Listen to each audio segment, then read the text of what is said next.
In the second part, we will talk about the computation of the crossing number and on some other variations.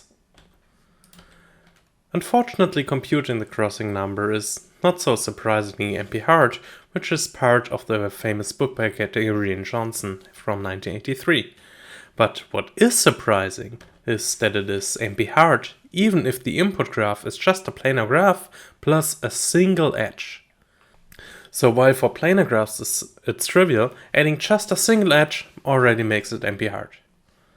So it really is a tough problem. For most graphs, the crossing number is unknown. There are only some conjectures. For Kn, for example, it's only known for up to 12 vertices. In the next part we will have a closer look at some bounds. In practice you usually don't compute the crossing number directly, but rather you try to optimize the crossing number, for example with force-based methods or multidimensional scaling, or just with some heuristics. There is, however, a project by Markus Chimani that you can find on this website where they implemented an ILP to solve it optimally, and they can compute the crossing number for graphs up to 100 vertices. The crossing number is also a measure of how far the graph is away from being planar. So if we take a drawing, then we can compute the planarization. So we replace all the crossings with dummy vertices. And the crossing number tells us how many dummy vertices we have to introduce. But computing the planarization is usually also only done with heuristics, because again, it's hard. There are many variations on the crossing number. Two of those, the odd and the pairwise crossing number, we already saw in the first part. There's a large survey by Markus Schäfer.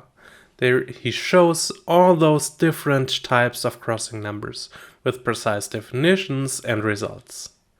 We'll only show you a few of those. There is, for example, the one-sided crossing minimization. That one we learned in the layered drawings with the Sugiyama framework. There is the fixed linear crossing number. Here, all the vertices are placed on a line in a fixed order, so they already have their position. And we draw all the edges at arcs. So here the only choice we have is, do we put an edge at the top or at the bottom? This is also the so-called two-page book embedding drawing.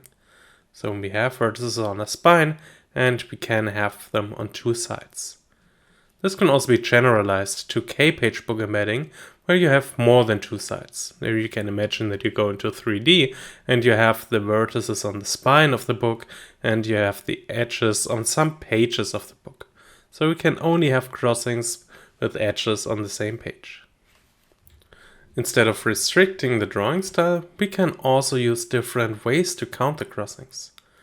For example, if you have many bundles of edges that cross, then that is not as bad if you have many crossings throughout the drawing. So you might just count this as a single bundle crossing. And then the question is how to minimize the number of bundle crossings, which of course again is quite hard. You can generalize to other surfaces, for example to donuts, so genus 2 surfaces, or to a higher genus with genus G, so you have some object with G holes in it. And things change there. For example, Hanani Touch is quite different if you go to the donut. We can assign weights to crossings. Maybe there are some edges that are worse if they cross. But for most of the variants, it's still NP-hard. There is one variation that got special attention, and that's the so-called rectilinear crossing number.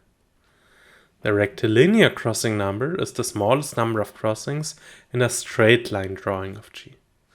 So this rectilinear, this is not to be confused with rectangles or with orthogonal drawings, but here rectilinear means straight line. And for planar graphs, we know if we can get a drawing without crossings, then we can also get a straight line drawing without crossings. So if a graph has crossing number 0, then it also has rectilinear crossing number 0.